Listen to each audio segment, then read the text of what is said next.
Okay guys, isa na muling mapagpalang umaga, tanghali, gabi po sa inyo lahat. Sana po ang lahat ay nasa mabuting kalagayan at ligtas po sa anumang kapahamakan. Saan man po kayo dako ng mundo naroroon. Ako muli ang inyong lingkod, Maestro 21 TV. At sa ating video mga kalingap ay kasabay po ng init ng panahon ay mainit din po ang mundo na ating pong ginagalawan dito po sa loob po ng YouTube.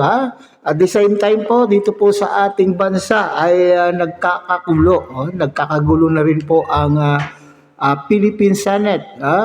So talagang mainit po ang ating paligid at ang ating panahon mga kalingap. So ngayong araw na ito mga kalingap, ang ating video, tatalakayin po natin itong naganap nga pong pagtulpuhan po. Ang serya ng tulpuhan, ito na kaya ang wakas, ito na kaya ang katapusan ng Bar Santos Matubang in Tulpo serye. Okay? So tayo po ay kumuha mga kalingap ng maikling video clip na ating pong pagbabasihan po ng ating komento, kuro-kuro, opinion at reaction. At i-highlight lang po natin yung mga ilan pong mga sinabi po nila po diyan sa naturang serye doon sa Tulpo mga kalingap. Serye Okay, so at unang-una nga po diyan mga kalingap, itong sinabi po ni Lady B, ni Beyonce, doon po sa kanya pong dating kalab team na isinasabi ang pinakadahilan daw po ng kanya pong pag-alis sa love team at the same time pag-alis po sa kalingap ay itong pagkamanyak. Naku po, what a word.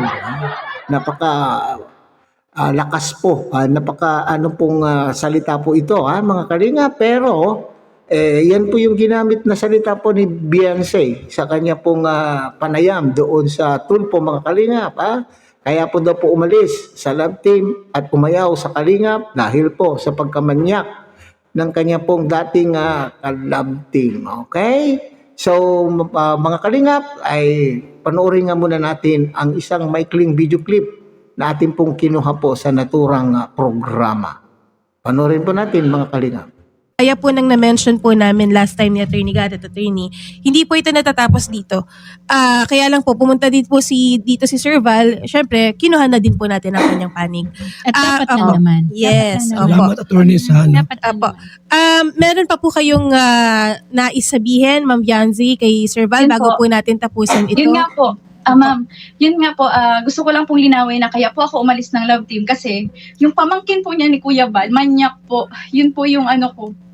Kaya po talaga ako umalis ng love team. Tapos Sige. pinipilit po ako niya ni Kuya Val na Okay, so yun na mga sinabi po ni matapang po sa pagsasabi po na manyak ang kanya pong pamangkin. So referring po, kilala po naman natin po mga kalingap kung sino po pinatutungkulan po rito ni Beyonce. Okay. Anong level kaya mga kalingap ang pagkamanyak po na sinasabi po? Ano kayang level? Kasi may level po yan. Pag sinabi natin na isang tao ay manyak, siguro ay hindi ko naman po winawala yung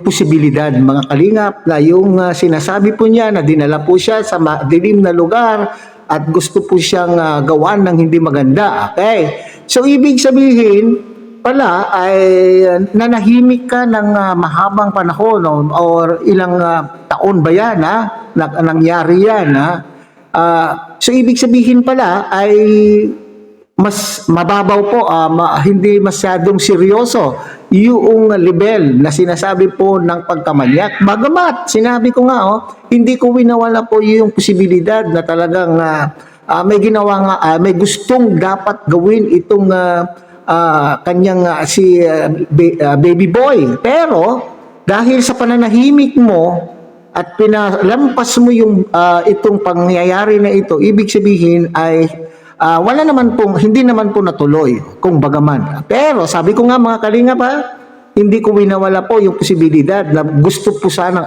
pinag-isipan po ng hindi maganda itong si Beyonce. Ngayon, Ay, kasi sinabi niya dito manyak.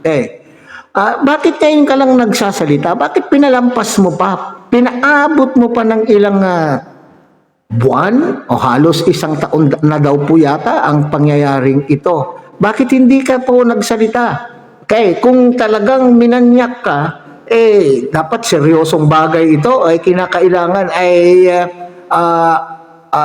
talagang ipagsasabi mo ito sa magulang o maaari ipinagsabi mo ito sa magulang mo dahil at maaari rin po sigurong tinanggap na lamang po nila na anyway, hindi naman po ito naganap at hindi naman po ito nangyari kaya nagtikong bibig na rin po sila o pwede rin naman na tayo po ay maniniwala doon sa sinasabi mo, doon sa naging last vlog na umaalis ka sa love team, ayaw mo na yung love team at dahil doon sa pangyayaring yun ay sinasabi mo, kung sa aking pagkaalala, sinasabi mo rin po na iniisip mo pa rin po yung kapakanan po ng iyong ka-love team ni baby boy, kaya ayaw mong sabihin, kaya hindi ka nagsalita. Okay? Kaya hindi ka nagsalita. Or, pwede rin naman po siguro, kaya ka hindi ka nagsalita kasi noong panahon na yon na ginawan, na gustong gawan ka ng hindi maganda itong baby boy na ito ay maaring natauhan din po nung panahon na yon at nakapaghingi po siya ng sorry. At napag-usapan po ninyo yan. Okay, maaaring bago pagkatapos ng pangyayaring yan na dapat gustong gawin ay pinag-usapan po ninyo at maaaring nakahingi na po siya ng sorry at kaya ikaw din po ay nanahimik. Hindi po ba mga kalingap?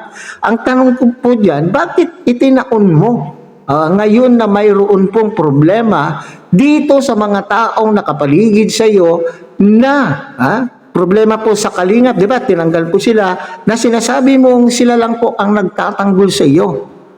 Sila po ang nagtatanggol sa iyo dahil doon sa ginawa ni baby boy or ikaw ang ginamit upang pasangkalan o front. Hindi kaya ikaw ang nagamit na front upang sa ganon ay may panlaban po sila dito po sa Kalingap community, hindi kaya ang ikaw ang nagamit. Kaya ngayon ay ikaw ay nagsasabi ngayon dahil isinabay mo po nga yan. Yan ang aking bago tayo magpatuloy mga kalingap, itong aking mga sinasabi po rito po ay opinion ko lamang. Okay, maaring hindi tayo magkakapareho po ng opinion. Yung irerespeto ko yung opinion nyo at ito ay opinion ko lamang.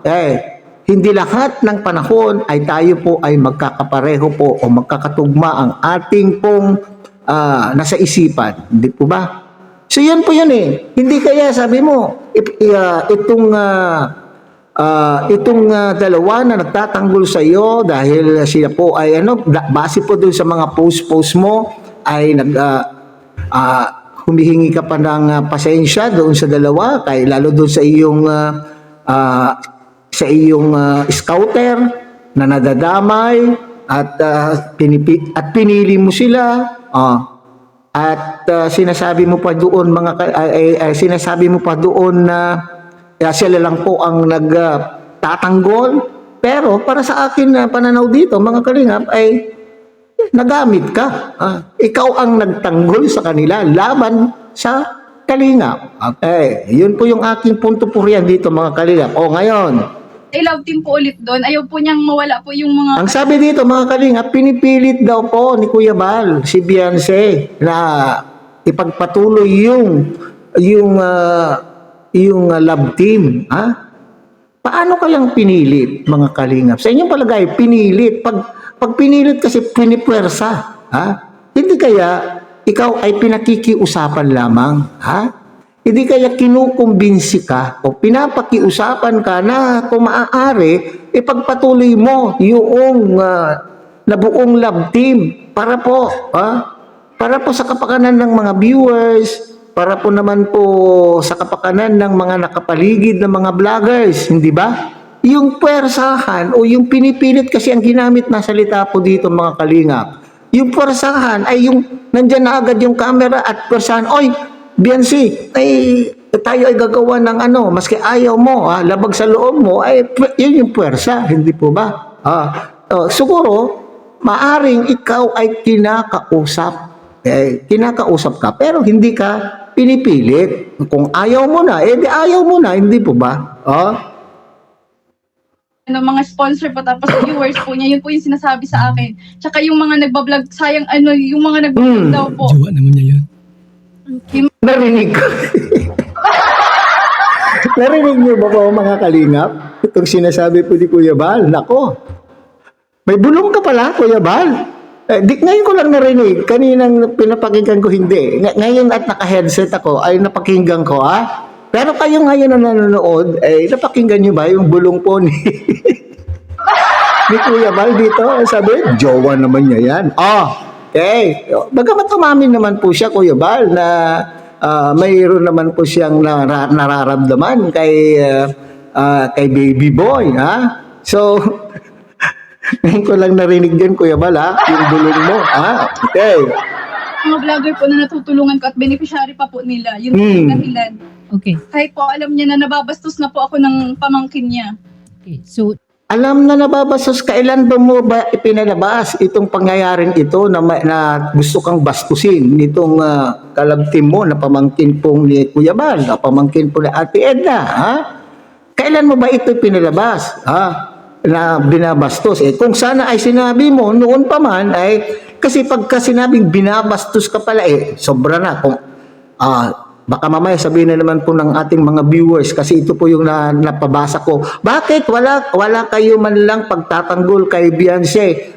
Bakit? Wala ba kayong mga anak na babae? Kasi kung ako ang magulang, ay ayaw ko rin mangyari po yan sa aking anak na babae, hindi ba? Pero, kung sinabi po niya sana kaagad-agad, di sana nagawan po ng paraan. Hindi lamang po siguro itong mga magulang ang magagalit. Pati na rin po tayong mga viewers, hindi po ba mga kalingap? Hinintay mo pa na mayroong mangyayari na kagaya po ng pangyayari po sa dalawa na nakapaligid sa iyo, na malapit sa iyo. So, para sa akin dito, ay ginamit ka dahil nasulusulan ka. Hindi po ba mga kalingap? Yun ay ang aking opinion lang po yun. Yun po talaga ang dahilan ng pagpatulong ko rin. ibang usapan rin yan, Beyonce, and you have Yan. Supalpal ka ngayon yan. Ibang usapan na po yan. Hindi naman po yan sa akop na po ni Kuya Bal po yun. Kung ikaw ay nabastos ng kanyang pong pamangkin, yan po itong sinasabi ngayon ni attorney all dito. right na magreklamo niyan. Pero ang magiging respondent naman dyan is yung pamangkin. Mukhang hindi rin correct. naman kaya at dapat na si Sir Val ang sumagot dyan. Pero Okay, malinaw po yan. Ngayon, kung talagang ikaw ay nabastos, kung ako ang magulang, ako na magulang mo, ay kinakailangan ipagpapatuloy ko ang pagpapakaso o kasuhan mo. Okay, sa tamang korte, hindi dito kay Kuya Bal, kay Rapi Tulfo, At hindi rin po yun sagutin po ni Kuya Bal. Bagamat bilang founder, maaring kayo po ay humingi ng kanyang humingi kayo ng kanya po opinion tungkol po diyan sa at pag-usapan po ninyo bilang founder po ng Kalingap, dahil sakop naman din po ng Kalingap itong baby boy. Maaring bibigyan po kayo ng pag-uusap. Okay. So, ngayon, tama po yan Malinaw po, sinabi po ng attorney, ibang usapan na daw po yun. please, at least na-air out niya. Opo, Pero salamat. sana po mawala na po yung content po nila Kuya Bal sa akin, pati po ni Kalingap, ni Kuya Rab po. Okay. Okay, so ito po yung unang demand po niya talaga, mga Kalinga. Pero dito sa unahan po ng video na kinuha ko ay sinasabi, demand po niya na talagang gusto niya ipa-take down lahat ng kanya pong mga video na naroon po siya sa kay Kuya Bal at kay Kalinga Prab.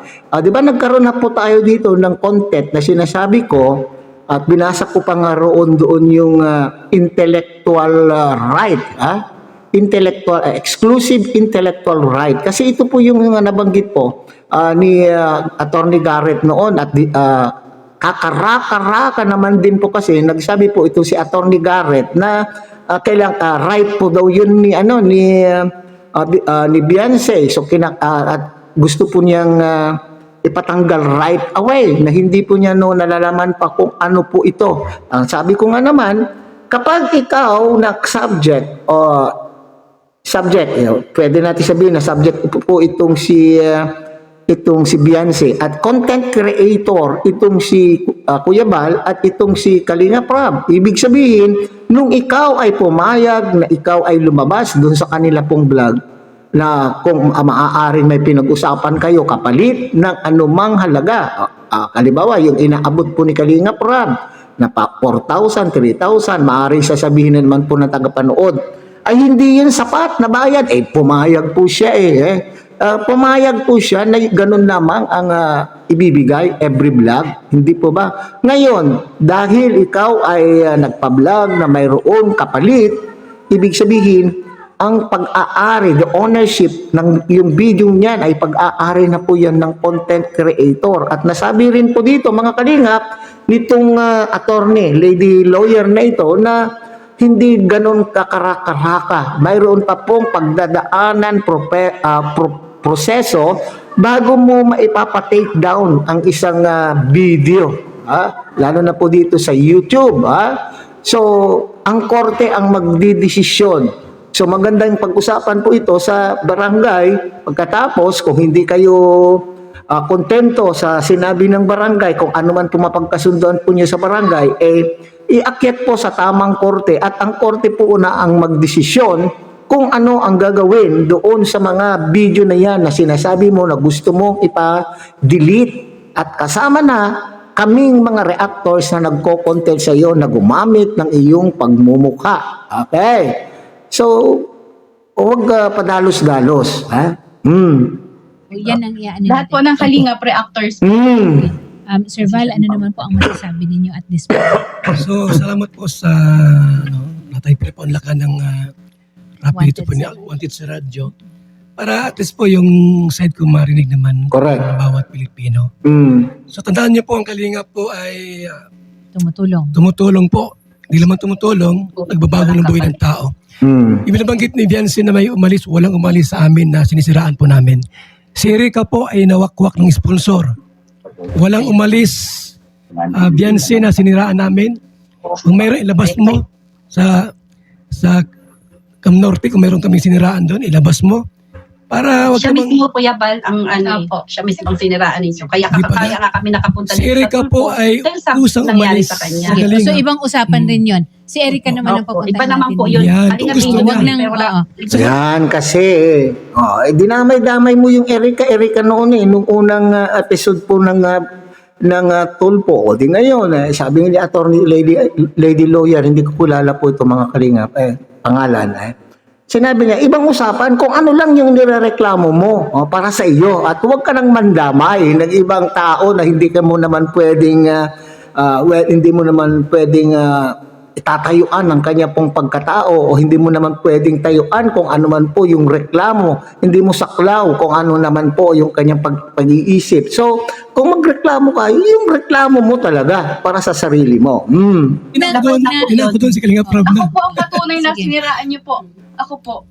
Sa anong pamaraan? Saan kasi niraan? Di ba mga bashers, mga nakakapanood sa inyo kung ano po yung inyong nakagawa at nasasabi, sila naman po ang nagre-react. Hindi po ba mga kalingap? Kuya Bal, pati Malaman po natin pamilya kung sino. ko. Sige. Salamat po sa mga sponsors namin, yung mga Kalingap partners. Naman po talaga rin nila talaga po kami umalis. Maalis mo po talaga kami. Basta i-take down po yung... Kasi sanay naman po kami sa hirap. Wag na. Beyonce, Wag na. Beyonce, narinig ba niya? Oo. Bahay niyo po yan, Yan. umalis dyan. Kung may nagawa kaming medyo hindi maganda, Palpak. kayo. Yan. Ano Okay? po? So Pasensya I na think kayo. at this point, magandang simula ito para sa mas malawak pa na pag-uusap, ha? Odette, wag ka nang mag-volunteer na magtampisaw. Hindi ka magiging content, Odette. Na nakabikini. Wag na. Walang manonood sa atin, Odette. Oo, wala. Baka magsara pa yung ano. Yan nga, Miss Beyonce, pero hindi naman, malinaw po dito, wala po silang binabawi, even yung Wala bangko po. po. Malinaw po yan, Beyonce. Kumbaga, ma'am, Ano po bang ano? ano po yun? Ano po, last ano na po sana Yes, natin ito dito. Oo, hindi na ito ang next natin dito, Viance, is yung ano na natin, ilalatag na natin kung ano yung dapat para mas magkaintindihan. Wala nang magsasalita, wala nang walang Wala na mag-post. video, sabi niya. Ano pong ibig sabihin niyo, ma'am? Last episode na po sana ito sa Rafi Tulfo in Action. Yan, last episode. So, ibig sabihin na pag-isipan po nila mga kalinga kung ano po yung resulta. Ano ang kinalalabasan sa kanila. Ha? So, pwede naman po yan mga kalinga. Diba? Sabi nga ni Attorney Garrett, maski itong si Attorney Libayan, na pwede naman po na itong noong panahon na ikaw ay nangangailangan at gusto nagamit mo ang kalingap, at ikaw ay medyo nagkaedad-edad o nakalipas ng ilang araw o nakalipas po ng ilang taon, ay maaaring magbago ang iyong isipan at umayaw ka na. Hindi po ba? Parang ngayon po ganito ang nangyayari. O ngayon, kayo po ang nagpatulpo, kayo po ang nagreklamo, pero kayo naman po ang umaayaw na ngayon. Hindi po ba? Ha? Okay. So, sana, siguro, sa ating palagay, bago tayo gumawa ng aksyon, huwag tayong magpadalos-dalos sa ating mga desisyon at huwag tayong magpapabuyo, huwag tayong magpapadala kung ano ang sulsol ng mga taong gustong makinabang sa sitwasyon. Nabanggit ko na yan kanina, ginagamit lamang po kayo ng mga taong gustong maghiganti sa kalingap. Kasi mas lalo po talagang lumalala. So, hindi na po namin kayo sasamahan sa daet? Hindi mapunta pa sila dito. Kasi kayo po yung lumapit sa amin, ha? Hindi Kayo po yung lumapit. Kayo po yung lumapit. Ano ngayon? Kayo daw po yung lumapit. Ngayon, umaayaw na kayo. yung nag-reach out sa inyo, ma'am. Oo. Para lang po clear po. Para tapusin natin. Hindi po kami yung, Oo. hindi po namin siya pinilit na mag-live. Yes. Naku, baka kami din yung mapaano. Okay, so doon nga tayo dun sa sinabi ni Sherry, mga kalingap. Nako, nag-aalala tuloy na kayo yung lumapit, ngayon kaya ini-live kayo, nako, sabi niya, baka naman kami ang balikan kasi iniisip siguro ni Sherry na kung nagawa mo ito sa kalingap na, dito na naman po tayo mayroon na naman masasabi sa atin pag sinabi ko ito, sa taong nakatulong, okay, naging instrumento po sila na kayo po ay matulungan sa tulong na rin po ng mga generous sponsor na nakakita po sa inyo. Idadamay na natin ng mga sponsor kasi baka mamaya, hindi lang naman lahat ng kalingap ang nagpasikat at tumulong po sa kanila. Okay. So ito po yung sinasabi. Maaring ang nasa isipan po ni Sherry na ito ay, nako, baka kami rin po ay mabaliktad. Baka sila rin po ay maitulpo rin. Yung tulpo ay maitutulpo kasi kung nagawa nyo ito kay Kuya Bal, na siyang naging instrumento para kayo ay matulungan, maaring pwede rin nyo gawin ito sa tulpo. Kasi, ma'am, kasi po, nagkaroon po talaga siya ng Trauma. Siya na di po kayo kasi nagkaroon siya ng yung parang nahiya na po siya. So, nagkaroon ng trauma. Kaya yan nga dapat kasi pinag-iisipan kung ano ang maaaring kalalabasan ng inyo pong gagawin. Huwag magpadalos-dalos. Nagkapobya na po siya. Wala naman pong problema, ma'am. Opo, okay Pero lang po. nagulat lang kami. So, ibig sabihin, ma'am, hindi na po namin kayo sasamahan. Hindi niyo na po kailangan na samahan namin kayo sa daet. The end Kasi na to. po yung sabi po kasi ma'am dyan po sa inyo na sasamahan daw po kami dito sa barangay. Yes, oo. Mm-mm. Kaya po And hindi lang, oo ma'am, isa-schedule nga po yan, ma'am. Hindi naman po yan. Ipo-coordinate. Opo, dahil hindi lang naman po kayo yung complainant, ma'am, na sinasamahan din po namin dito sa Wanted sa radyo. At hindi naman po kinabukasan, pwede rin pong gumawi po yung mga staff namin, ma'am, kasi may mga iba din po kaming sinasamahan. Kaya, nagtatanong po kami ng malinaw, ma'am, kung ayaw nyo na rin po kami Kasi gumawi dyan sa daet. kung hindi na po namin ifa-follow through ito. Oo. So, we end here. sige po, basta yung yung gusto ko pong mangyari ay i-take down po Yun na nga. Pag-uusapan nyo nga yan. Pag-uusapan nyo yan sa barangay kung ano yung hindi, yung mapagkakasunduhan po nyo doon. Yan yung reklamo mo, yung demand mo, isa sa mga demand mo ay i-take down. Ngayon, ito naman po sinasabi po dito ni Kuya Bal, hindi daw nila i-take down kasi ikaw naman daw ay may kapalit nung ikaw ay nag-agree. Hindi naman po pwedeng sabihin na napilitan ka kasi kung pinapilitan ka, isa, dalawa, tatlo na episodes ay hanggang doon lang. Pero ito ay pinaabot ng almost 100 episodes. So ibig sabihin, ikaw ay talagang mayroong pagpayag. Mayroon kang pagpayag. Sige. Ngayon, kung hindi kayo magkapagkasundo doon sa barangay, dalhin nyo ito sa susunod na level ng korte dito sa Pilipinas. Total, nandyan naman po yung inyong mga lawyers, nandyan naman po yung mga sponsors po ninyo, generous sponsor na handang gumastos sa inyong pagpapademanda, ayusin na naman po nyo ng proseso para sa ganun ay kayo po ay magkakaintindihan. Nancy, hindi kasi kami, hindi ang Wanted sa radyo ang magpapa-take down yan. May proseso yan. Yan. So, dadaan tayo sa barangay, there will be a complaint, Thank you po. there will Sige po, be... thank you po. Okay. Attorney, Okay, so yan, malinaw po yan mga kalingap. Hindi yun yung basta na lang pong kagaya po yung sinabi ni Attorney Garrett. Bagamat siguro ay hindi masyado nakapagtanong, hindi niya masyado na pag-aralan po yung kaso siguro po ni Attorney Garrett. Kaya right away, noong in-interview niya po si Kuya Bal, ay sinasabi niyang ngayon na, i-take down na po. Kaya siguro din po yun yung pinanghahawakan po nila na ay pwede pala. Kaya yun ngayon yung the same demand pa rin ngayon.